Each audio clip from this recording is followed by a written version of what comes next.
I'm a big picture thinker, and I have the ability to spot patterns and trends and connect dots that a lot of people don't. So, for example, welcome to the Natural Products Marketer Podcast. I'm Tina. And I'm Amanda, and we're here to make marketing easier for natural products businesses so you can reach more people and change more lives. Seth, I'm so excited to have you on the Natural Products Marketer Podcast today. When I was reading through your bio, I thought, oh man, this is a dream guest for our audience. And yet, first, we should talk about the fact that we have so much in common. Bengals, Houday, and go. Get out of here. You're a Bengals fan? Are you? Totally. I mean, we're not talking about it that much this year, but well, Burrow's out for the year, so yeah. You're from Cincinnati originally? I'm not from Cincinnati. It's a crazy story. I didn't get into football until later in life. I was dating a guy who was very into football, and that show, that it was an HBO show. What was it, where they follow the teams around? Oh, yeah. That was 3 or 4 years ago. Yeah. Well, no, it was, that was over 10 years ago, I think, where they were for the first time, they were on that show where they followed him around, and I fell in love with the team and Marvin Lewis. And okay, so I have to ask, was it the colors? Was it the team colors you fell in love with? No, it wasn't. It was watching that show and watching their personalities. Like, you saw things about their family, and I was just like, oh man, I just like these guys. So it was back when Ocho Cinco was on the team. Yeah. Fantastic. The Cats look really good this year, as far as, I think, their brand new freshman team. I think they're going to be great in the years to come. Hopefully. I mean, Calipari is a great recruiter. Yeah. There's a lot of people the past couple of years that are like, hey, maybe it's time for him to go, just because of how quickly he bowed out of the tournament and just upsets and things like that. So we'll see. I don't know. I'm always hopeful. All right. Well, let's get to something that the people who are listening actually want to talk about, which is natural products marketing. We can combine both. Yeah, absolutely. So look, you have been involved with a lot of different natural products companies. So I would love to know, what was your journey getting into this industry? 2009, I stepped away from my last real job. I was living in Nashville, Tennessee, with my then wife and kids at the time, and moved back to Kentucky, where I'm originally from. And I'd gone out on my own, wanting to do consulting for homeschool students preparing for college. I was homeschooled from kindergarten all the way through high school. So the first time I ever actually sat in a classroom or took a test or had to take notes was my freshman year of college. And then I worked in collegiate admissions after that. So I was the assistant director of admissions for a college in Nashville. And so I had this intimate knowledge of what it was like to be homeschooled, and also on the collegiate side on what you needed to do to prepare for college, for admissions, for scholarships, for financial aid, all of that. So I wanted to go out on my own and do independent consulting for homeschool students. So as part of that, I created a website and created a course and was doing consulting, and realized there's not a lot of money in it. Because most homeschool students don't know that they need this. And most of the parents, they either aren't willing to spend the money or don't realize how needed it is as well. But that kind of awakened in me the entrepreneurial bug of, I actually like making websites and figuring out how to get traffic and things like that. Because I was a marketing major in college. And so I'd always been super fascinated by tech and playing around with blogs and just anything technology related. So I just really enjoyed it. So I decided to start a marketing firm and building out websites for small businesses and just getting people online. And back in 2009, 2010, there was a lot of small businesses that either didn't have a web presence or they had a really crappy one. It just didn't work very well. Because you have a website doesn't mean that anybody can find it. So, and at the same time, I convinced my now ex-wife to start a blog in the health and wellness space, in which I used as a testing ground for my paying clients. And that website was wellnessmama.com, which became one of the most popular health and wellness websites for moms. Actually, the most popular health and wellness website for moms all around natural health and DIY tutorials on how to make personal care products and healthy recipes and everything around that. And we started a podcast for that in 2014, which has done incredibly well, over 100 million downloads in the past 9 years, and just has become a major thing. I was still running my digital agency, Spears Marketing, and growing that and using Wellness Mom as a testing ground. And those tests worked really well. And I started getting really burnt out on client services. So I decided I'm going to go all in and grow this thing that I had started with her, and it can really help a lot of people and get to work together and just build something bigger. And so went all in on growing Wellness Mama, and that became a major website, a major platform. And then there was a lot of tutorials that we had on there on how to make organic personal care products from home, because at the time we were when she started doing that, we were broke and wanted healthy products for our family, and making products in the kitchen. And so when the audience really liked those products, but they were tired of making them themselves.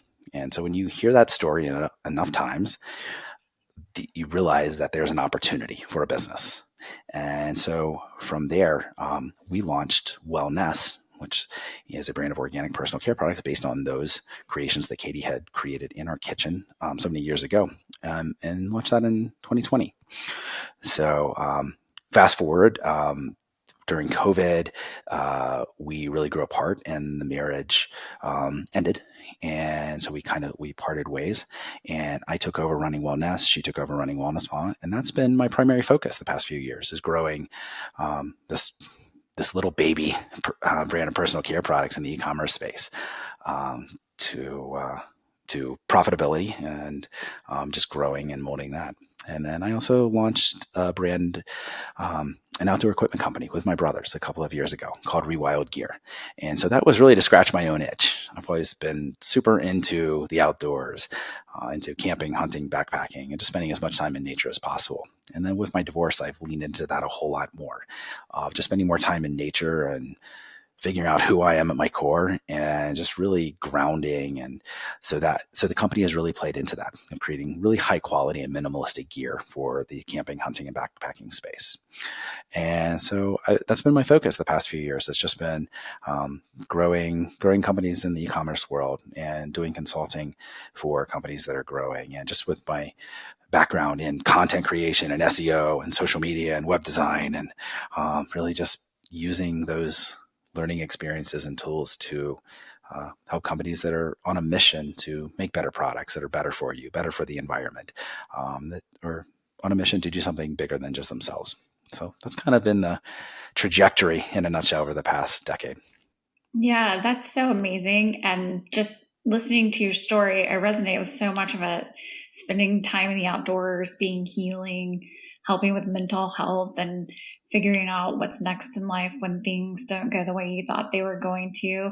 I have a lot of experience with that as well. Took a brief sabbatical at one point, and got on a bicycle, went on the road for 2 months in Europe across 7 countries, just like, all right, wow. I'm going to figure this out. What's next? What am I doing? So, Where all were you traveling during that time? oh gosh, I landed in Austria. I did, so Austria, Germany, the Netherlands, Belgium, France, Mm-hmm. England, and I'm missing one that I can't, Luxembourg. That's incredible. So I actually studied in Austria in college. Oh, So awesome. I have a strong affinity for Austrian culture, and just everything. Being in the foothills of the Alps is just amazing. Amazing. Yeah. And it was very healing at the time and helpful in figuring out, okay, what am I doing with my life now? I don't know if it was a midlife crisis or what, but it was a good time to get out there and just feel what it feels like to not be in front of a screen all the time. But Oh, so people are in front of screens all the time, which is one reason that we're trying to figure out how do we help people find the products, the natural products that they are searching for and that they really need in their lives, which sounds like you have a lot. It sounds like you made this beautiful pairing of, figuring out things online with, hey, I can create businesses out of things that I needed myself and Mhm. solving a problem that maybe you had. Tell me a little bit more about when you guys started Wellness Mama. What was maybe some key things that you did online that wasn't being done at the time so that you could rank higher and people could find you? Great question. You know, I'm a big picture thinker, and I have the ability to spot patterns and trends and connect dots that a lot of people don't. So, for example, I would look at what other industries are doing and then bringing them over into the health space. So, in a lot of the different niches that we can get into in different industries, we look at what everyone else is doing. And so we're very focused on what are my competitors doing or other people within the industry. And while that's fine, you can do that. That's not very original. And so I always want to do things that are bigger and better and more original, more authentic than anyone else. So I would look at what people in the marketing space were doing, people in the outdoor space, people in other industries, and not just health and wellness, and then bring them into that space. So, for example, with from a marketing perspective, I looked at how can we optimize things best for SEO. So, just look in, this is years ago. So a lot has changed over the years, and the same tools and strategies don't work necessarily. But just looking at the topics that we're covering, how can we answer all of those questions that someone might be answering? How can we be the Wikipedia of our industry? So if someone has a question about anything, I mean, Wikipedia is obviously such a breadth of knowledge. So how can we answer all those questions and do that better than anyone else? So that was kind of the strategy around it. And then also, started off in just building an audience, building community. First of all, just by creating amazing quality content, and then going out and did a lot of comment marketing. So, for example, there are other blogs and websites and forums and groups where had questions and talking about health topics. And so one of the strategies was to just engage there, and not from a promotional or spammy point of view, but just engaging and being interested in what people were doing and asking questions and answering questions and then providing resources. And then if it made sense, having a link back to the website so that people could learn more, or this is what we found helpful. And even just like within the blogging community, you had something called a gravatar or an avatar, so that it was assigned to your profile, and you had like your website link. So if people could click on the comment that you left, they would link back to your profile and see the website that you had. And so that was one way of just getting people interested in coming back and learning more. And then using social media, and obviously this has changed so much, like organic reach isn't like it was. I mean, those were the good old days when, you post something on a page and everybody that follows it would get a notification about it, as opposed to now it's pay to play. So some of those strategies don't work as well as they used to. But a lot of those things, they're not duplicatable at scale. And so bigger companies, they weren't necessarily willing to do that. Mm-hmm. And so that was a way to differentiate and separate out from what others are doing, of just caring more.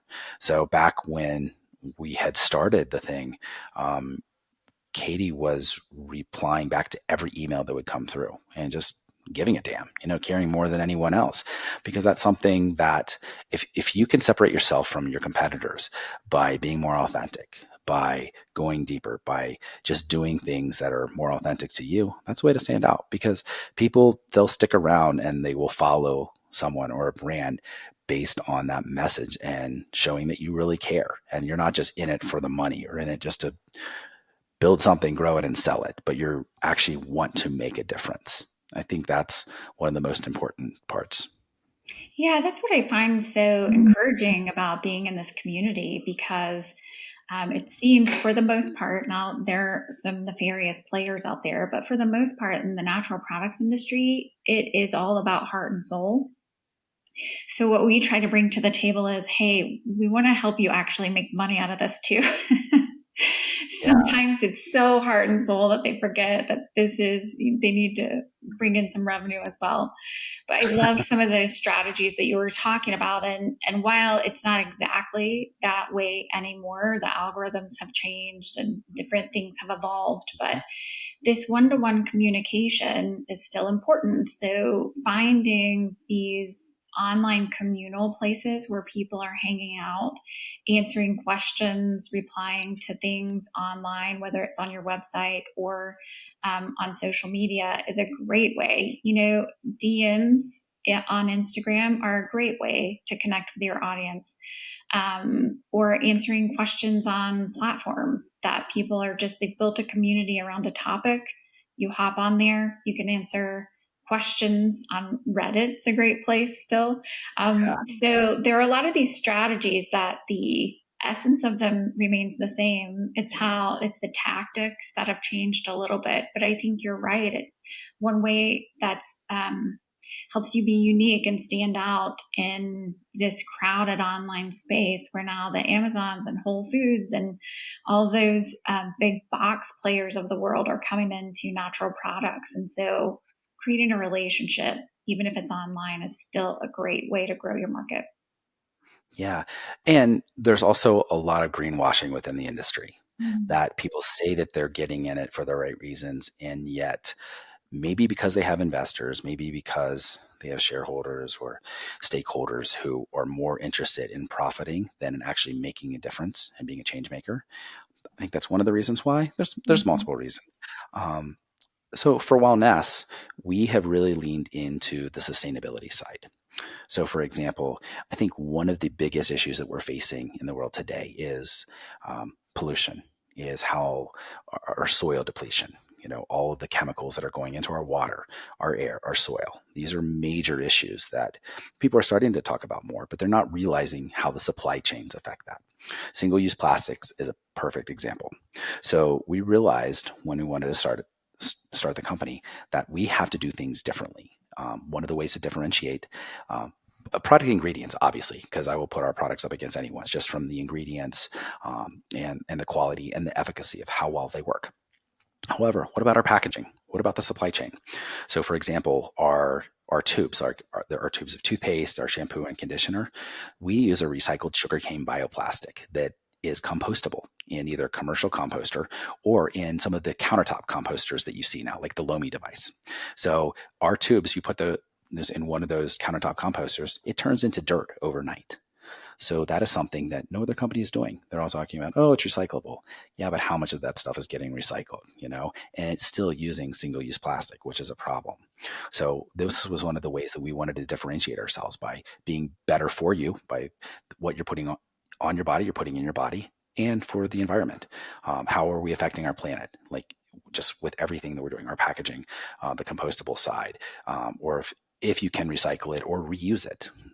So I think anytime you can differentiate yourself and actually do better, and not just for marketing, but actually because you care, because you really do give a damn and want to be better than what's out there, I think that's so important. And that has to align with your mission, your big why.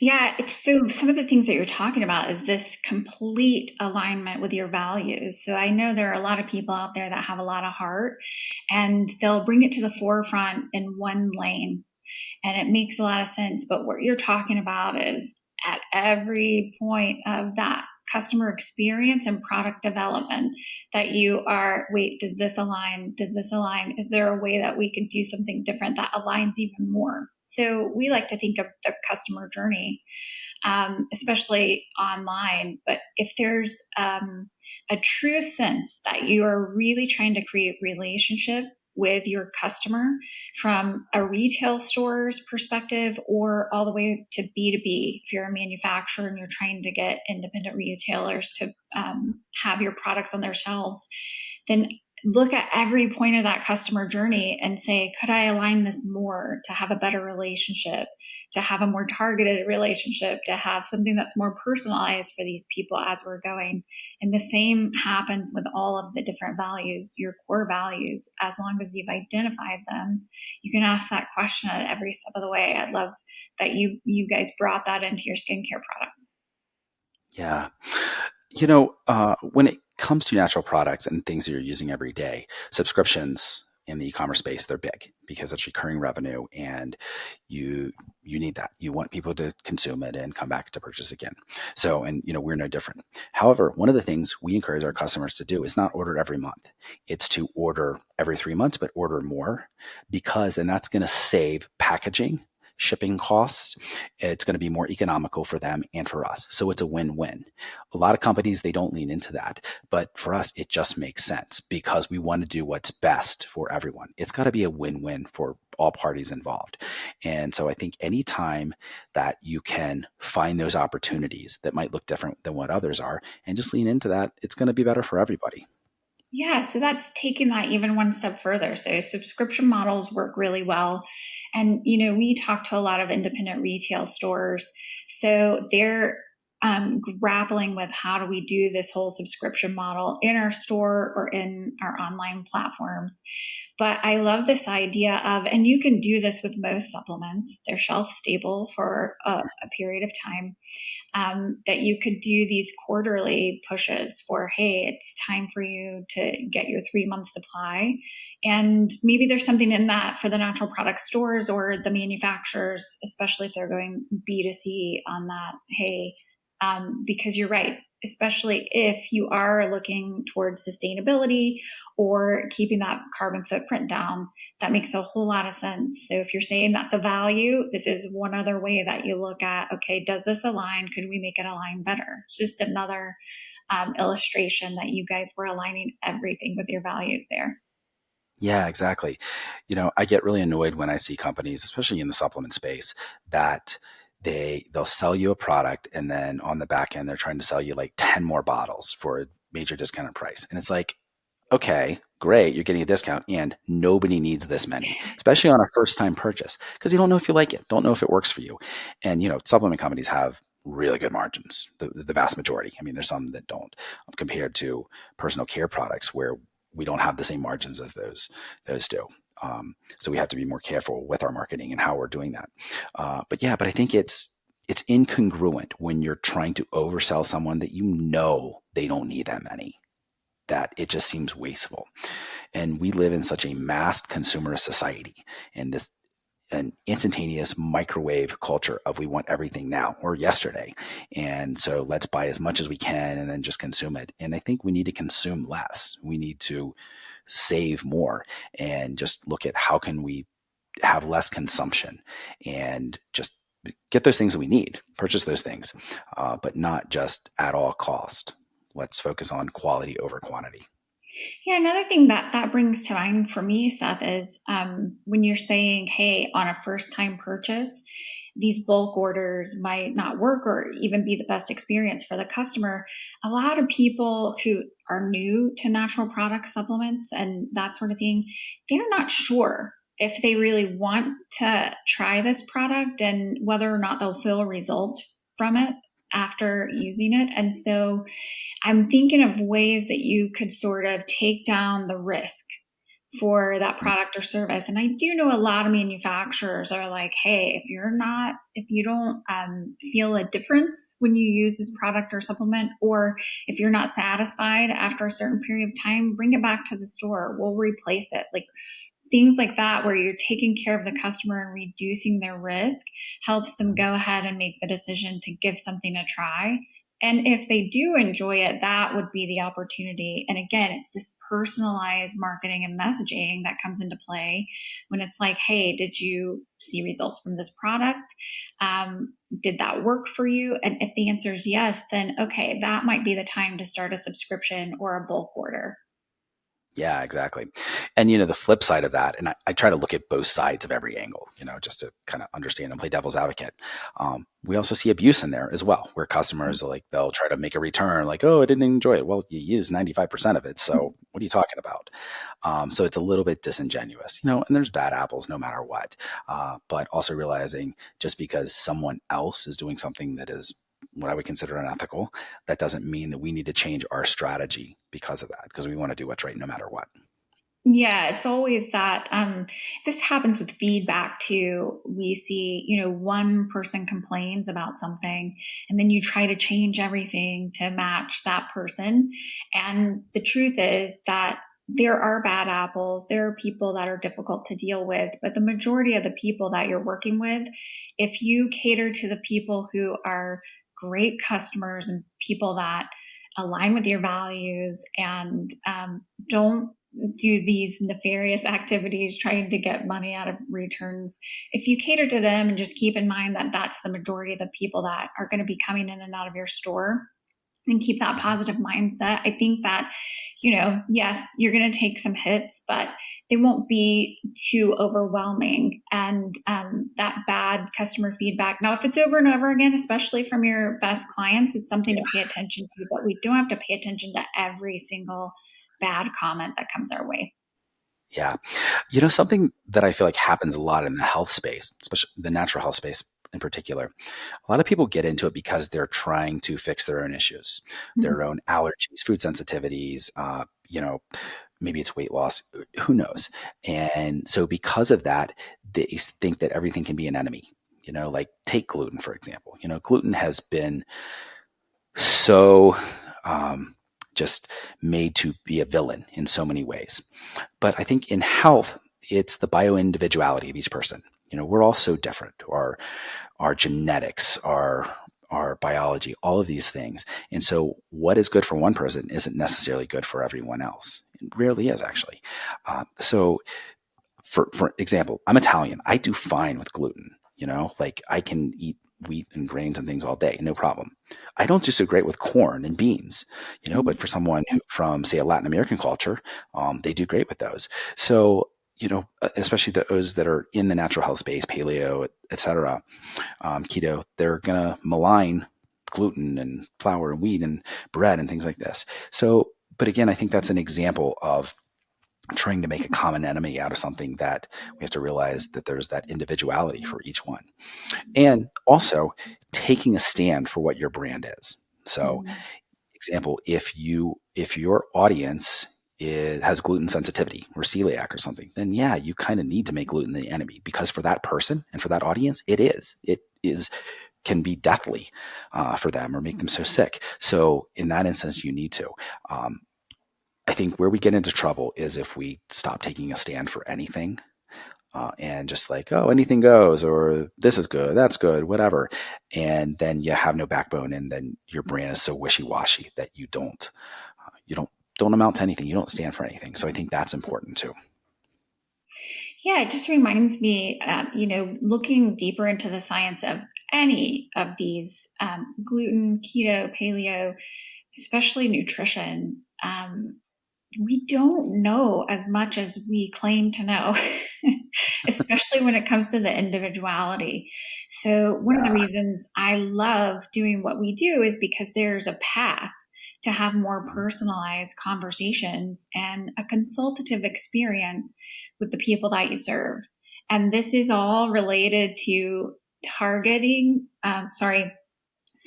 your market into different needs or case studies, situations, use cases where they might need something different than another segment of your audience, and really taking a personalized approach to how you're messaging. So maybe there is a slice of the pie where you need to talk about gluten as the enemy, but for other people, they might have an entirely different issue that they're dealing with. And so no need to overwhelm them with that information. And really work on serving them where they are as they come to you. Yeah, I definitely agree. And I think this is where AI gets really interesting, where we can analyze people's needs and who they are based on just that data. And maybe that's genetic testing. Maybe that's understanding that bio-individuality. And so as opposed to just making a blanket claim, one of my biggest pet peeves in the natural health space, and especially in the food industry, is labeling something a superfood, right? So we've seen that in so many cases. And I'll give you a perfect example. So coconut oil. Coconut oil became all the rage like in starting 2011, 2012, something like that. From a lot of the work that I've done over the years, especially on the Wellness Mama side, that helped to contribute to that. Wellness Mama ranked #1 for the organic term coconut oil for 7 years, I think 8 years maybe. So a very long time. We sold millions and millions of dollars worth of coconut oil, claiming it's a superfood. And while it can be, is it a superfood for every person? The answer is no.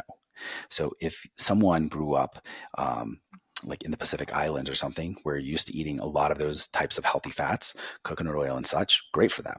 For someone that didn't, someone that grew up, say, in Alaska or, in different areas of the world where they're not used to it, that's not actually healthy for them. There's lots of examples of people developing an allergy or a sensitivity to it because of overconsumption, because their genetics, they didn't support that. Like for me, I've never actually liked the smell of coconut oil or even the taste so much, even though we cooked with it for a very long time. I'm Italian. Olive oil all day long, baby. I mean, give me, I'll bathe in this stuff, you know? So, it's the bio-individuality of each person. I think we need to take into consideration so much more and stop saying that that there's a one size fits all and that it's a superfood or super product that everyone needs. Because the honest truth is, there's not a perfect thing for every person, or like one thing that is a perfect fit for everyone, just because we are all so different. And so I think calling that out, and for companies that are coming out with a product, and stop trying to label it as the greatest thing ever, because that leads to overconsumption and Mm-hmm. honestly, long-term negative effects. Essential oils are another great example of this. When essential oils became all the rage, it's like, oh, you can use it for this. It'll cure cancer. You can eat it. You can drink it. You can do this. Blah, blah, blah, blah, blah. And it was like this new category. And so the amount of plants needed to extract an oil are so great, we're losing a lot of those. And it's causing widespread destruction because they were never meant to be utilized in such a concentrated capacity. And so I think different industries, they latch on. And then there's trend followers. You know, you have your trendsetters and trend followers. People see a trend and then they want to go in and create a business around that. And in order for that to be viable long term, you have to build this category up even more so.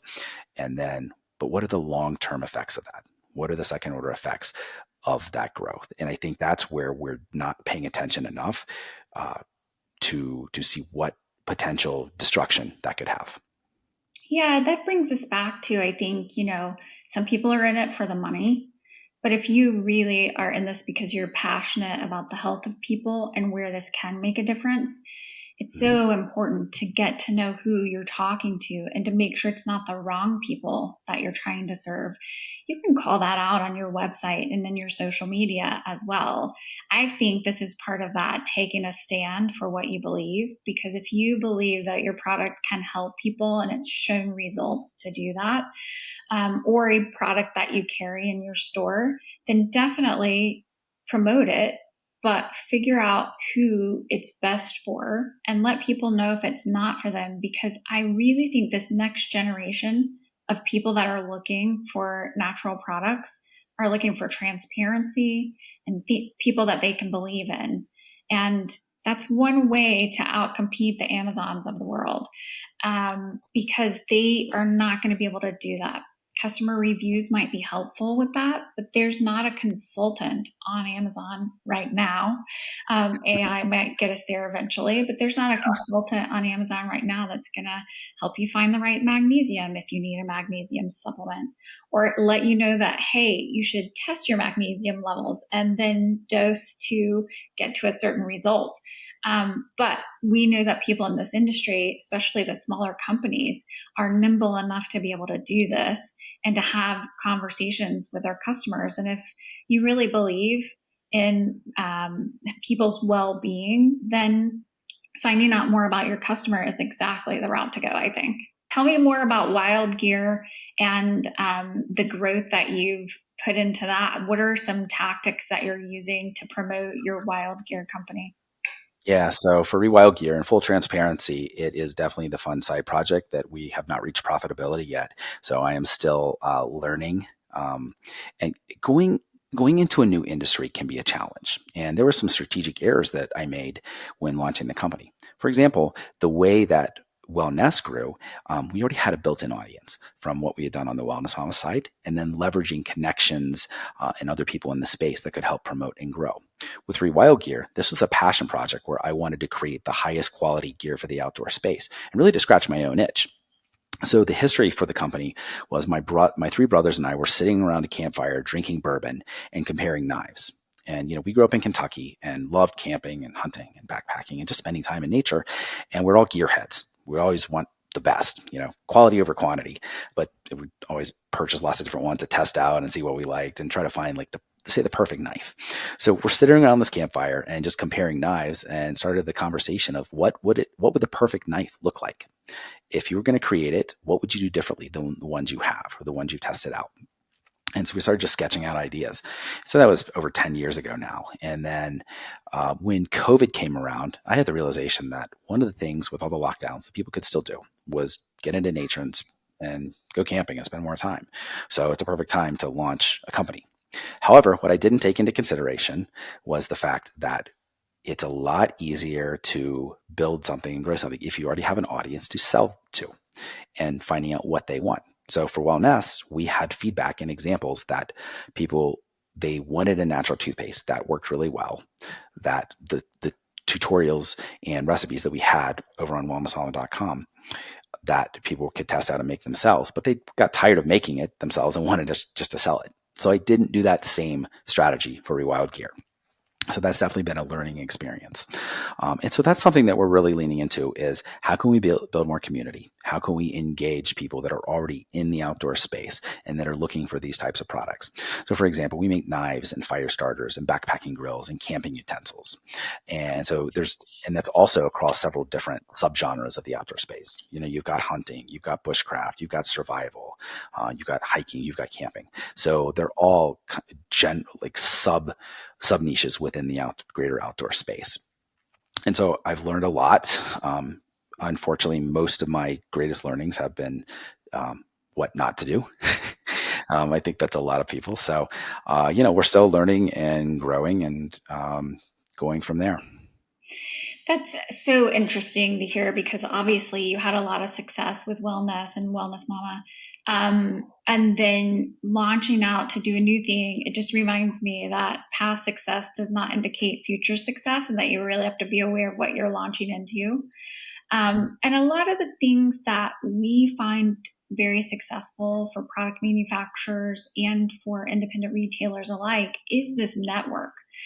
Building this community first and a network of people who are referring in and out of your store or for your products. And I think it just goes back to prove nature's done it best. Always, if we think about fungal networks in the soil and how they communicate to each other, hey, I need this resource, and then an impulse goes out and pulls the resource or finds it, and I think we need the same thing in the business community. You need a community of people in your industry. You need a community of people like you were talking about who are not in your industry so they can bring the new ideas to the table and help you find different ways of doing things so you don't look just like the other guy. And then you need the community that you're developing with your customers and really listening, doing a lot of that customer listening for those signals of what people want versus just necessarily scratching your own itch. Scratching an itch is a great place to start, by the way, but it doesn't tell you everything about all types of people who might need or want to buy your product, pricing, the type of gear that they want, that kind of thing. So that's a lesson for everyone, I think.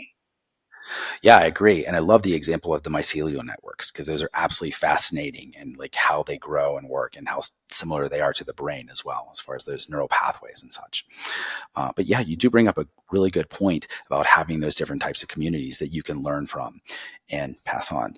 With Wellness, there was a pain point, people that so our best-selling product is our whitening toothpaste. So we have the best ingredients around. One of our differentiating factors is we use our active ingredients called hydroxyapatite, which is a naturally occurring mineral that we get from some mines in France. And so we use a micro hydroxyapatite, which is the smallest particle that is naturally available. Our competitors who also use hydroxyapatite, they use nano. And so that is not a natural particle. And we want to be as natural as possible. And so that's why we chose what we use. And there's different theories on which works better. All the studies that I've seen, micro is just as effective as nano. So we also don't use glycerin or fluoride or any of the other crap that a lot of the others use. So we're able to differentiate based on that. And there has been a pain point that customers have had trying to find natural products that actually work. Because unfortunately, the personal care products that we've gone into, no matter how naturally oriented someone is, let's see, they're eating organic and, they've switched out all their purchasing. The products that a lot of people often wouldn't switch would be toothpaste, shampoo and conditioner, and deodorant, because those are those personal care products that you want to look good, you want to smell good, you want things to just work. But the natural side often they were not as effective as some of those conventional ones. So our goal was to create products that were more effective than the conventional alternatives. And so there was a pain point that we could speak to. So for Rewild Gear, because this was scratching our own itch, there wasn't a pain point that we were solving. It was more, I'm a gear guy. I love camping gear and just having the best and just finding what works for me. But often it's so individual based on where you're having your outdoor adventures at, the type of gear that you need based on that. So it wasn't necessarily a pain point like the personal care side was. And so that's something else to take into consideration when you're starting a company or when you're looking at the positioning and your brand messaging. Where's the pain that someone has and how can you solve for that? So that's been a big lesson for me as well. And then how can we find those pain points that someone might be in and use some of those psychological triggers for our own marketing and messaging? Yeah, 100%. We talk about that all the time. If you're not solving a problem, then you're going to have a problem promoting your business. So Yeah. definitely find the pain point. And I love that you just talked about those personal care products. My friends and I were just talking the other day, like, have you found a natural deodorant yet that works? So we might be coming to your site to take a look. Wellness natural deodorant works pretty darn well. All right. Well, I might be giving those away for Christmas to people just to see and have everyone try that out. Fantastic. But since it does work, this is the perfect time for us to promote, like, hey, give it a try, because that's definitely a pain point that I and my friends have been trying to solve, and I'm sure there's a few other people out there. Great. Well, I thank you so much, Seth, for your time. We're sort of reaching the end of our time together, but we typically go through a list of questions that we ask every guest at the end of the show. And I appreciate all of your wisdom. And now we can just wrap this up with a few questions that we ask everyone, if that's all right with you. Yeah, let's go. All right. So to keep up and be ready for what's next in this industry as you're working on wellness, what are you reading? Who do you follow? And what types of content are you consuming? I'm an avid podcast listener. And so most of the podcasts that I consume, there are a lot around personal development, around business, around marketing, and big picture strategy and thinking. So if you're familiar with the entrepreneurial operating system, I am definitely the visionary and not necessarily the integrator. That's why I enjoy partnering with others who can handle that integration side. So I listen to a lot of things that helps spark my creativity so that I can think of new product ideas, new ways to market. So a lot of things around that. Within the natural health space, I do a lot of networking and go to a lot of different events where I'm staying on top of things that are going on. So that's more in person and not so much content consumption there. More in-person content than virtual, whether that's blogs or podcasts or books or things. But I just try to keep my thumb on the pulse of everything that's going on within the space. Yeah, and you mentioned EOS, which I don't know if all of our listeners are familiar with it or not, but we are having a guest on the podcast later next year who's going to talk about implementing EOS in a natural product store. So stay tuned for that, because we love that operating system. It's super at helping you stay efficient and running well as a company. Yeah, great. What do you think most people in the natural products industry wish they could change about marketing natural products? Customer acquisition, I believe, has been the challenge. There's so many copycats in the industry where people that are just following trends and they see that that a new product has come to prominence, and so they see an opportunity, so they're just rushing to create it or white labeling something. So I think it depends on the company and what their focus is and what they're doing. For those that are really authentic and creating something that's new and innovative and really solving a problem within the industry, I think getting a clear their message across and being very clear and focused in that, and just customer acquisition that is profitable, because often you're taking a loss on the first time. And then if the products are great, that can work, because on the back end, you're going to get repeat buyers, depending on what the product is and it's consumable and things like that. Yeah, so I think I would say that customer acquisition, and whether that's figuring out paid ads or organic traffic or affiliates or influencers, just having a clear path forward with that because it's all changing so rapidly. Yeah, and we talk a lot about understanding your customer lifetime value, like you were talking about. Is this a consumable product? Are people coming back again and again? And how much are they spending every time and how long do they stay? So, kind of calculating that customer lifetime value so that you know how much you can invest on the front end, because you are likely to lose a little bit on that first purchase, or you're going to at least reduce your margin. So, but you want to know how much makes sense for you to do that based on how long are they going to stay, how much are they going to spend, what does that margin look like over time. Yeah, exactly. So, what's the single biggest decision you feel like has led to your success in this industry? My formula for success has always been do the right things long enough consistently. There's some caveats there. Mm-hmm. What are the right things?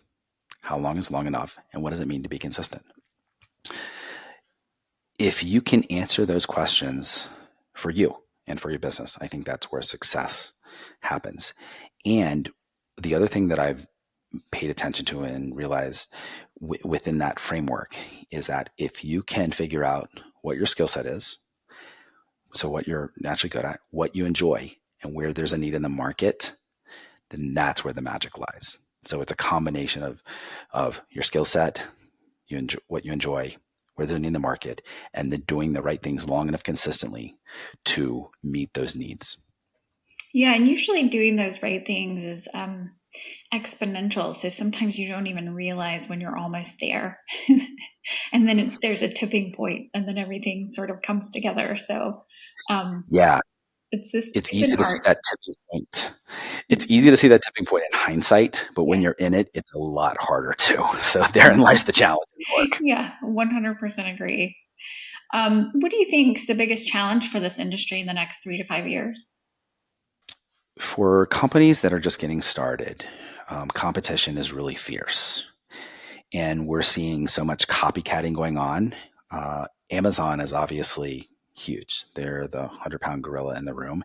And anytime a new product is created or a company starts something and they sell on Amazon, Amazon has all that data. And then they're going in and creating something very similar. Now, the Amazon brand, um, people will sometimes just purchase that because it's cheaper, it's whatever. But to me, that's a commodification, and I don't ever want to compete on a commodity. I want to differentiate with what I'm doing so that customers will continue to come back and purchase from me. So I think that's where brand building is so important. People do Mm-hmm. business with those that they know, like, and trust. And so if you can differentiate yourself and create a brand, a message, a story that resonates so much that's how you continue to get customers. So it's always interesting to me when companies, they want to create something specifically for Amazon because they see that's where the biggest potential is in the market. And yeah, well, that's true. I think long term, they're doing themselves a disservice. And so, because a brand is nothing more, it's a promise. It's it's the look, the feel, the taste, the smell, everything that is who you are as an organization. So if you can lead with those things, and even if you're selling on Amazon or other marketplaces, that's fine, but bring them back into the fold, into your community, into your website, whether that's Shopify or WooCommerce or Magento or whatever, so that you can get their information and continue to market to them, to provide value, and to show them why you're different than everyone else. Yeah, and I think that's definitely a trend that we're seeing, especially with younger buyers, that they want to know who is making this product, that it's a real person. And so I think that's a clear way to have a competitive advantage in this digital space, especially when you're competing with bigger companies like Amazon. Yeah. It's interesting. What I see a lot of people doing is they'll see a product and they'll instantly go to Amazon to buy it. For me, I do the opposite. If it's a company, I go to their website. I want to know who they are, what they're about, what their ingredient quality is, and all of that. And this came to fruition even more during COVID Mhm. because with the supply chain issues and not being able to find products or get them anything that wasn't considered essential, or they were going up super high in price, I would go directly to a company's website because usually the shipping was quicker. I mean, well, because there was no longer the 2-day shipping for Prime members. And so that kind of lost the advantage. And then I was usually getting a better price. I was having a direct relationship with that company. And then I could track my purchases and everything better. And so I just enjoy doing that more. And I could also see what they're doing for their marketing, which I like. Yeah. So I think that's a big trend as well. So what do you think that more people in this industry should try when it comes to marketing? I think they should look at things that aren't being done. Instead of looking what others are doing and trying to follow suit, ask the question, how can I do the opposite? How can I differentiate from everyone else out there to set myself apart so that I'm seen as, in the words of Seth Godin, a purple cow? How can I be so different, whether that's my product quality, my marketing, etc.? But I think differentiation is the key. 100%. Low-hanging fruit, what things do you think would give most people in the natural products industry the biggest win or the quickest win in building their business? Start with family and friends who already know you, like you, and trust you, hopefully. Give out samples, let them try it, let them be your evangelist. People that already have an incentive to help you because they're friends, they're family, and they want to, and let it grow organically from there. You can still do paid ads, you can still do organic and social, and I think you should. But find those people who would be incentivized just because of who you are and let them help you and be your ambassadors and your evangelists so that it can spread virally from there. So even if they're not starting a new product, I 100% agree. Find your best customers who have built relationship with you over years and let them help you market this because they will. There are referral things that you can put out there, incentives, trials, tests that you can float with them. And that is an organic way to build your business. And people trust people they know. So if if you're talking to your best customers, then they're going to bring people like them to you. So it starts to build this whole momentum around a type of customer that you serve very well. I love that. Yes. Agreed. So if people want to follow up with you, pick your brain about marketing natural products, or just want to buy some of your products, where should they go to visit you? Yeah, great question. Thank you. So a couple places. You can go to wellnesse.com, WELLNESSE. So wellness with an E on the end is my brand of organic personal care products. Rewildgear.com, REWILD. Rewild Gear. So that's my website for my outdoor equipment company. I'm pretty active on Instagram. So at Spears Marketing there. And I do a lot on LinkedIn as well. So you can just look for Seth Spears on LinkedIn and connect there as well. Awesome. Well, Seth, it's been such a pleasure having you. Such nuggets of wisdom for natural products producers or retailers, I think, and what they can do with marketing and building relationships and standing out in the crowded marketplace. So I really appreciate your time and that you were willing to join us on the podcast today. Thanks so much for listening to the Natural Products Marketer podcast. We hope you found this episode to be super helpful. Make sure you check out the show notes for any of those valuable resources that we mentioned on today's episode. And before you go, we would love for you to give us a review, follow, like, and subscribe on Apple Podcasts, Spotify, YouTube, or wherever you're listening today. And make sure you join us for our next episode where we give you more marketing tips so that you can reach more people and change more lives.